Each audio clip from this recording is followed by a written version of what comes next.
think there's an opportunity for B2B businesses to do better marketing with the use of creators and influencers. And I think it's going to become more prominent over the next few years. So with this view, it's just trying to work out what's the opportunity within it.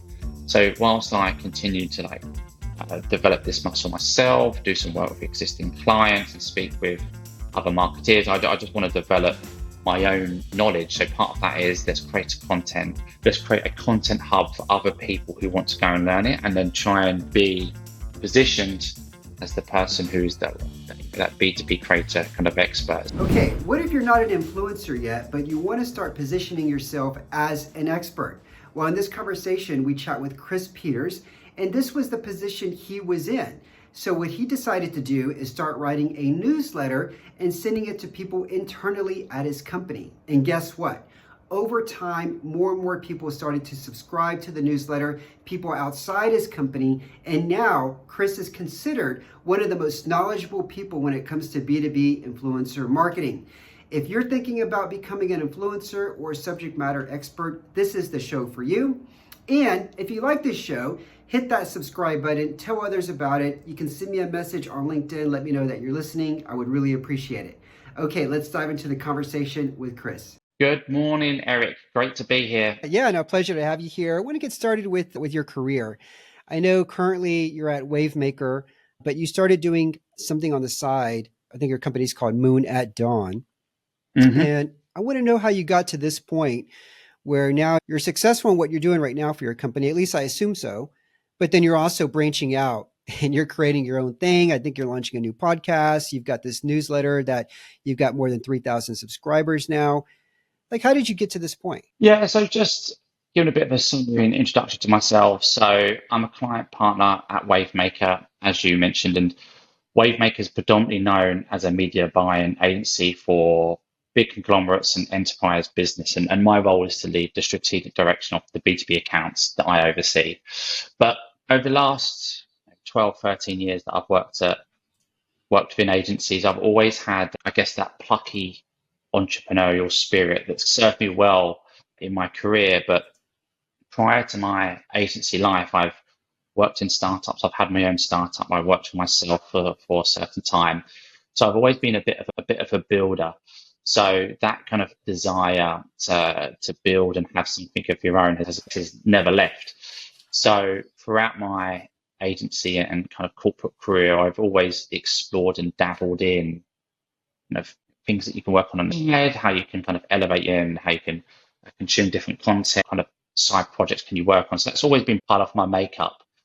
And when I joined Wavemaker, I made a very cognizant decision of I'm gonna focus on my career and look at how these side projects can amplify my positioning within the company. So how can I create content? How can I be positioned more as a thought leader? And that's where the newsletter was born from. So it started off as, I was actually just talking about this yesterday, actually. It just started off with my team, which was much smaller then. And it was, let's share some content with the team and I'll put my own little spin on it. It actually started about 2.5 years ago. There's a few people that I followed on LinkedIn and I'll just share one or two little articles with, a little snippet for myself. And 15 people turned into 50 across the business. The Wavemaker is part of a huge group called WPP, and there's a B2B community that sits within that. And I started to introduce some more folks across the group to it.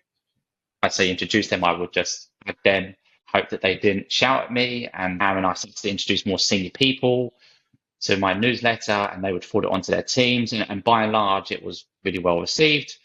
And in that time, I would adapt my style, I would finesse what topics I would talk on. I got more confident. I didn't want to be too vanilla, too corporate, too stuffy. And there's obviously a bit of a balance with that as well with the folks that was on my distribution list. Yeah, I didn't put too much emphasis on scaling it. It was just a means for me to communicate and to write content. I've always quite liked doing that. And then I started just to introduce some clients, and then I put it on LinkedIn, and it's had some pretty good growth, okay growth without kind of too much emphasis on it. So it's now at about 3,500 people. I made a decision about, I guess, 3 or 4 months ago to bring it off my corporate email. I think the maintenance to send it from email, my email got blocked at one point because there was such a vast amount, like so many emails come in at one point, and people chop and change careers a lot in media land, having to remove people and add their new one and new people. So it was just a pain in the ass. So I shifted to just a typical tool that you can send emails, and it just allows me just to track it a little bit. For the best part of 2 years, I didn't really do much optimization other than focus like on time, like how I can optimize the efficiencies of like content when I write it, how I write it, and just scaled back from 4 hours to now about two to three. But anyway, so I'm now sending it via an email sender. I'm not quite doubling down on it yet. I'm certainly looking at what the next step is, like commercial opportunities with it. But yeah, I'm going to continue to do it because I just like doing it. I have lots of good qualitative feedback from it. But yeah, there's certainly room to push it a lot harder than what I've done so far. Okay, let's unpack the process a bit. You mentioned that it used to take maybe 4 hours plus. Now you've got it down to 2 or 3. How do you go about that in terms of crafting or finding the content and crafting the content? What are some of the steps that you do? It's hard. So because I don't want to put content in and recommend content without consuming it. So trying to find the time to consume the amount of content that's needed for the newsletter is really hard. So I have 2 kids, I have an intense full-time role. So you have to carve out specific allotments within a busy schedule.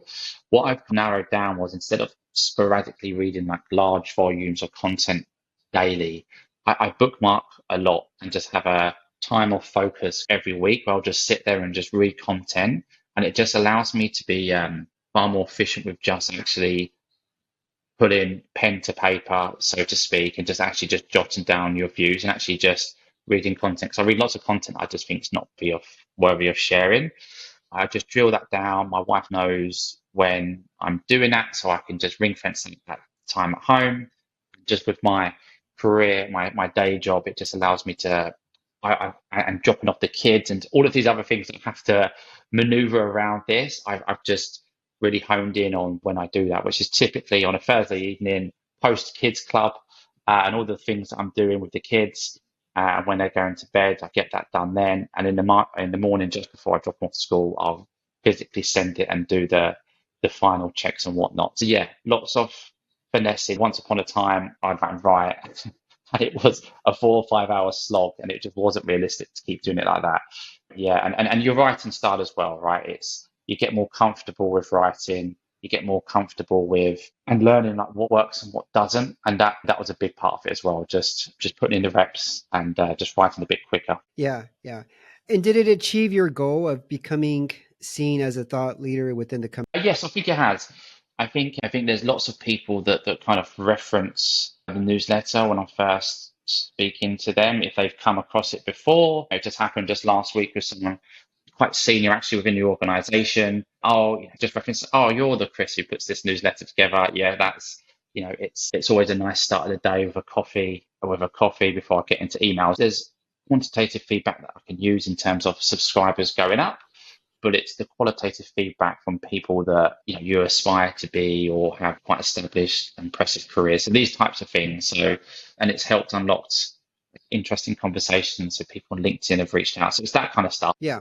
Now, why branch out and create a podcast? You're busy juggling work, kids, the newsletter, which obviously takes a few hours every week, and now you just launched a podcast. So why do that? Yeah. So I think with that builder mentality, there's always new things I'm exploring, new ideas that I think would be interesting. And at the moment, and I've done it before when I thought there's an interesting play with folks who are working, who would be interested in like providing like mentorship or consulting for small startups. And I went down the inroads there with creating a community around people who are like-minded and in that category. And I created I created a podcast there. And it's the same now. I'm very bullish on B2B creators, B2B influencers.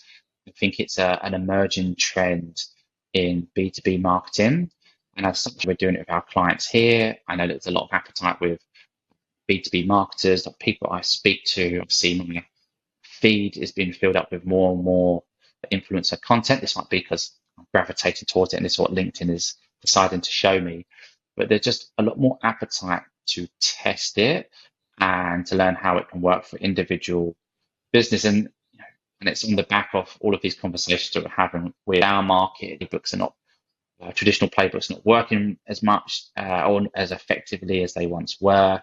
But can this be the competitive advantage for brands? So anyway, I've built this personal perspective that I think there's an opportunity for B2B businesses to do better marketing with the use of creators and influencers. And I think it's going to become more prominent over the next few years. So with this view, it's just trying to work out what's the opportunity within it. So whilst I continue to develop this muscle myself, do some work with existing clients and speak with other marketeers, I just want to develop my own knowledge. So part of that is let's create a content, let's create a content hub for other people who want to go and learn it, and then try and be positioned as the person who's that B2B creator kind of expert. So I've jumped on the podcast with some fantastic guests, learned tons along the way. So yeah, just at the start, we've set live 3. We've got 2 more that are going to go live in the next few weeks. And I think there's 2 or 3 conversations that I have in the pipeline. So certainly looking to get to 10 to 15 and see where it takes us. Speaking of guests, what was Christian Sesto like as a podcast guest? Christian Sesto from Custom Influence. Christian was great. We had a very specific agenda that we wanted to talk about. We talked about a topic around like LinkedIn. They've got a recent report that they've shared recently. She's great. I've been speaking to her and Guy for some time now, and it was great to kind of just jump on and just have a bit more of a fleshed out conversation. But they're doing some interesting stuff over there at Custom Influence. Yeah. Hey, so you've written about B2B influencers. I think a lot of creators in the space. Mm-hmm. If you had to pick 2 creators to execute a campaign, maybe on behalf of a client, mm-hmm. or maybe for your own brand or something, which 2 creators in the space would you want to collaborate with? There's a few. I think from a B2B perspective, a couple of folks that I gravitate towards are, it's a bit of a boring answer, but like Chris Walker. I just like how he is able to articulate a unique perspective and doing so with such intelligence, with such an original point of view. And he's been able to galvanize a whole category with a new way of thinking. And it's not necessarily been a new way to go to market, but I think he just reframed it and has completely just changed how B2B marketers think about their marketing activity. So I think partnering with him would be really interesting. And I also like, and I've got to know him actually recently in the last few months, John Lombardier, who was formerly at B2B Institute. I think the stuff that him and his now co-founder Peter Weinberg have done with their new research synthetic company, I think it's just really interesting. But I'm really impressed by the work that the B2B Institute are doing at the moment. And I think John and Peter are a big part of that. So looking at those 2 and like how you can work with them in terms of the narrative that you can create around B2B marketing. So there's 2 that I'd think about, but there's two other chaps as well. Like just I have a little bit more of an old school mentality, and I really respond well to Mark Ritson and Rory Sutherland. I think 2 kind of senior marketers who've been around a bit longer, but can just communicate their points of view with just so much charisma, I think is very unique. So I think those 2 as well, who are not standalone B2B marketers, but certainly, and hopefully they don't mind me saying, but veterans of marketing who have, I think their just communication style is very unique. Where do you consume their content? Just through LinkedIn or other platforms, Chris? Yeah, predominantly LinkedIn. Lots of people will link off to various other platforms, but by and large, my content consumption is LinkedIn and podcasts. So I have 10 podcasts that I'll gravitate towards and duck in and out based on the mood. You're on there as well. But yeah, there's just lots of different podcasts that I'll just jump through. So it's that. Oh, and Earlier, newsletters. And newsletters I do like as well. I'm subscribed to about 10 to 15 newsletters as well.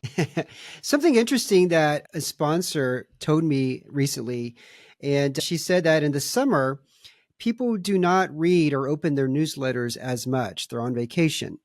but Mm. they still consume podcasts because it's just become a habit that they do. And it was really intriguing to me because I happened to have just gotten back from Greece, and I was thinking about what she said, and I think there's some truth to that because when I was in Greece, I wasn't really checking email, and I certainly wasn't spending time reading newsletters that I was subscribed to. However, I did binge a lot of podcasts while I was hanging out on the beach or driving in the car. What are your thoughts on that, Chris? I'm not sure I necessarily subscribe to that view. And that's because I guess the habit might be, yes, you want to wind down and take your work hat off during a vacation.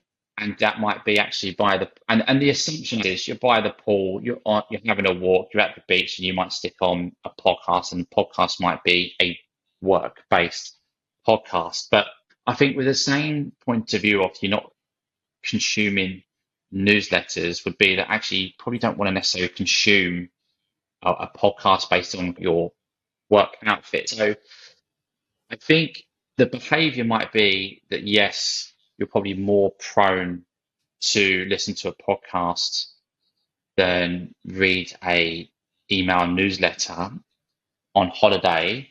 But I think the mentality is the same. I think you're winding down, so you're probably going to be a little bit more down tools. But I think if you're looking at consumption versus the two, yes, newsletters are probably likely to go down more, and there might be more people who stick around on podcasts. But yeah, we see this with like ads and like search intent and fluctuations in search intent go down throughout the summer. So a lot of our clients start to adopt a summer strategy. But I feel like certainly my personal behavior and folks I know that people are holidaying throughout the year, and people don't just stop buying things in the summer. It slows down, things take a bit longer. That happens. But yeah, I still think a presence is needed, and yeah, people don't completely switch off. Now, before we hit record for this conversation, we were talking about our kids and how they are exposed to a different world, much different than when you and I were growing up. And because you about B2B influencer marketing, you yourself are a subject matter expert, and you've got your newsletter and a podcast. What kind of rapport do you have with your kids when you're talking about influencers? And maybe you don't even talk about them at all, but I'm sure that if they have a phone or if they have any sort of usage with the phone, then they've seen YouTube videos, and then they've seen maybe TikTok videos or things like that. And obviously a lot of those videos are done from influencers. So what Hmm. have you told them about this profession and these type of people? Nothing is the honest answer, because you know, their influences are girls running around chasing dolls or pretending to be Barbie. So there's no crossover from their perspective on what kind of daddy does. But Yeah. we do try and talk to them about influencers and their agenda, especially when they're trying to effectively flog and sell their merch or whatever they're trying to do and link off to certain things. What is interesting though, I see how effective it is, because quite often they're coming to me with, I don't know, some sort of teddy or t-shirt or something that they are wearing. So you have to be cognizant of it. You have to try and help them make the right decisions and try and educate them. But certainly with the eldest one, who's a bit older now, who's 10, we can start to approach the subject, but the little one's still just too little, so she just doesn't really understand. But we have purchased all sorts of lip balms and all sorts of different things that these influencers have sold. Yeah, it's interesting to see how effective it is, no matter how old you are. Okay. Okay. Weaknesses, Chris. I mean, what are some of the things that you saw? So I think one thing that I'm definitely getting better at, and it's just my management style. And I guess hopefully the theme you've got throughout this chat is that I've always been a bit of a doer, always been trying to push the boundaries and push myself, and always striving for like I guess putting the client with my day job at the heart of it, and always pushing like how we work with them, how we think, being provocative and challenging our clients and trying to do, lost for a better phrase, we use a corny one, just excellent work, like client excellence. But just acknowledging actually not everyone has that mentality, not everyone wants to do that. People just want to come in and do their job. So I think I've not always been great at managing expectations with my team. So just trying to get a better balance of, okay, we want to deliver for this client, what's expected from me, what's expected from my team, but also just those that you report into as well. Not everyone likes that person just always asking questions and pushing the agenda. Yeah, it's worked well by and large, but also there's just been times when I've not done it, just managing upwards and also for those that report into me as well. Yeah, I sucked as a first time manager. I actually Mm, had this whiteboard and it had 3 columns: do, doing, done.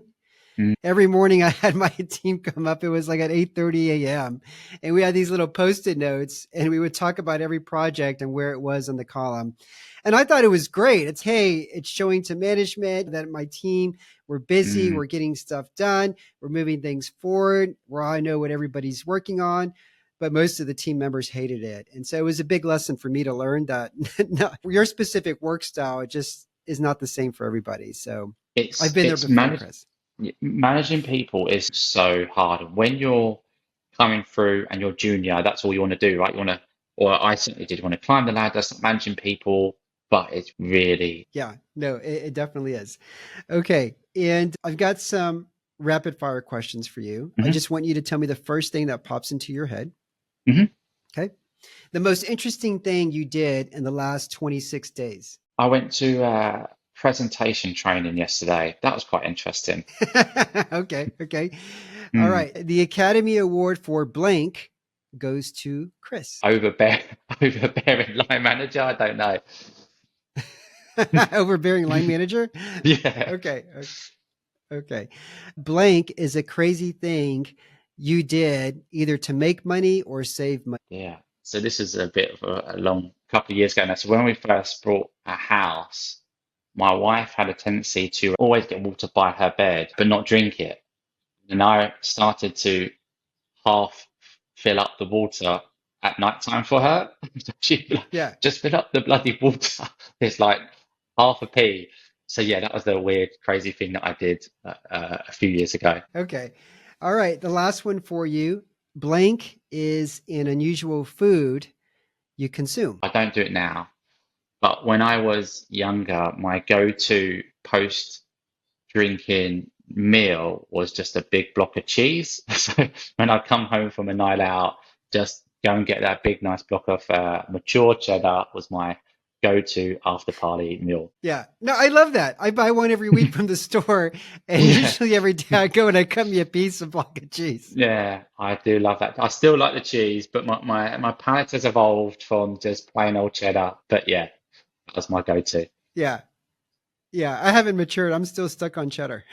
Yeah, I do love that cheese. Yeah.